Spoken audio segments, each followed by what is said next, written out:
Срамно и понижувачки е да се остава студентите без бесплатен јавен превоз. Од ресорното Министерство за образование и наука не знаат колку и дали ќе има билети за бесплатен јавен превоз за студентите. Укинувањето на бесплатниот јавен превоз е удар врз стандардот на студентите.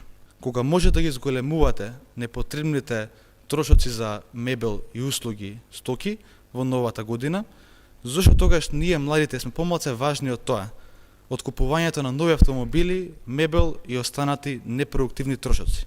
Тоа што ние го бараме не е некој луксус, туку неопходност и потреба за функционален систем образовен, особено во услови кога цените, трошоците за животот вртоглаво растат. Студентите не се само статистичка бројка. Ние младите сме движечката сила на ово општество и заслужуваме да имаме пристојни услови за живот и функционално општество како образовен систем. Ја повикуваме министерката Јаневска и ДПМН да обезберат пари за бесплатен јавен превоз за студентите.